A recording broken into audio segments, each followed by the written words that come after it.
City Ravi ಮತ್ತು ಸಚಿವ ಶಿವರಾಜ್ ತಂಗಡಗಿ ನಡುವೆ ವಾಕ್ಸಮರ ಮುಂದುವರೆದಿದೆ. ಮೋದಿ ಅನ್ನುವ ಯುವಕರ ಕಪಾಳಕ್ಕೆ ಬಾರಿಸಬೇಕು ಅನ್ನುವ ಹೇಳಿಕೆಯನ್ನ ಸಚಿವ ಶಿವರಾಜ್ ತಂಗಡಗಿ ಕೊಟ್ಟಿದ್ರು. ವಿವಾದಾತ್ಮಕ ಹೇಳಿಕೆ ಬಗ್ಗೆ ಸಚಿವ ತಂಗಡಗಿ ಈಗ ಸ್ಪಷ್ಟನೆಯನ್ನ ಕೊಟ್ಟಿದ್ದಾರೆ. ಬುದ್ಧಿ ಹೇಳಿ ಎಂಬ ಅರ್ಥದಲ್ಲಿ ನಾನು ಮಾತನಾಡಿದ್ದೇನೆ ಹೊರತು ಹೊಡಿರಿ ಅನ್ನೋ ಅರ್ಥದಲ್ಲ.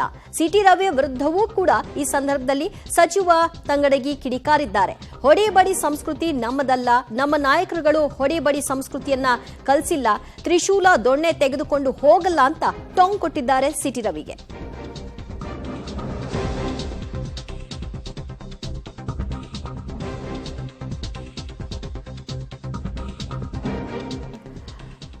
ಸಿಟಿ ರವಿ ಕುಟುಕಿದಂತಹ ಹೇಳಿಕೆಗೆ ಈಗ ಮತ್ತೆ ಸಚಿವ ಶಿವರಾಜ್ ತಂಗಡಗಿ ಅವರು ಟಾಂಗ್ ಅನ್ನ ಕೊಡುವ ಕೆಲಸವನ್ನ ಮಾಡಿದ್ದಾರೆ. ಹೊಡಿ ಬಡಿ ಸಂಸ್ಕೃತಿ ನಮ್ಮದಲ್ಲ, ನಮ್ಮ ನಾಯಕರುಗಳು ಅದನ್ನ ಹೇಳ್ಕೊಟ್ಟಿಲ್ಲ, ದೊಣ್ಣೆ ತೆಗೆದುಕೊಂಡು ಹೋಗಿ ಈ ರೀತಿಯ ಸಂಸ್ಕೃತಿ ನಮ್ಮದಲ್ಲ ಅನ್ನೋ ಮೂಲಕವಾಗಿ ಸಿಟಿ ರವಿಗೆ ಪರೋಕ್ಷವಾಗಿ ಟಾಂಗ್ ಅನ್ನ ಕೊಟ್ಟಿದ್ದಾರೆ ತಂಗಡಗಿ. ಕನ್ನಡ ಸಂಸ್ಕೃತಿ ಇಲಾಖೆಯ ಹೊಣೆಗಾರಿಕೆ ಅವರ ಮೇಲಿದೆ. ಸಂಸ್ಕೃತಿ ಅಂದರೆ ಏನು ಅಂತ ಗೊತ್ತಿಲ್ಲದೆ ಇದ್ದವರಿಗೆ ಕನ್ನಡ ಸಂಸ್ಕೃತಿ ಕೊಟ್ಬಿಟ್ಟಿದ್ದಾರೆ. ಶಿವರಾಜ್ ತಂಗಡಗಿ ಅವರಿಗೆ ಸಂಸ್ಕೃತಿಯೇ ಗೊತ್ತಿಲ್ಲ. ಅವ್ರ ಬಾಯಿಂದ ಬರೋವೆಲ್ಲ ಸಂಸ್ಕೃತಿಹೀನ ಮಾತುಗಳು. ಅಂಥವರಿಗೆ ಕನ್ನಡ ಸಂಸ್ಕೃತಿ ಇಲಾಖೆ ಕೊಟ್ಟಿರೋದೇ ಒಂದು ಅಪಚಾರ. ಅವರು ಮೋದಿ ಅನ್ನೋರಿಗೆಲ್ಲ ಕಪಾಳ ಮೋಕ್ಷ ಮಾಡಿ ಅಂತ ಹೇಳಿದ್ದಾರೆ.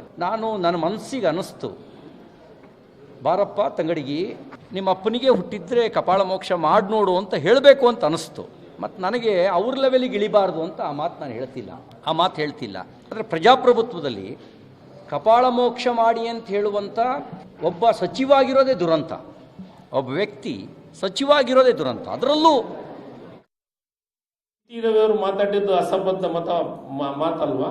ನೇರವಾಗಿಯೇ ಹೇಳ್ತಾ ಇದ್ದೀನಿ, ಸಿಟಿ ರವಿ ಅವರಿಗೆ ನೀನು ಹುಟ್ಟಿದ್ದು ನಾನು ಹುಟ್ಟಿದ್ದು ತಾಯಂದ್ರಿಗೆ ಮಾತ್ರ ಗೊತ್ತಿರ್ತೈತಿ.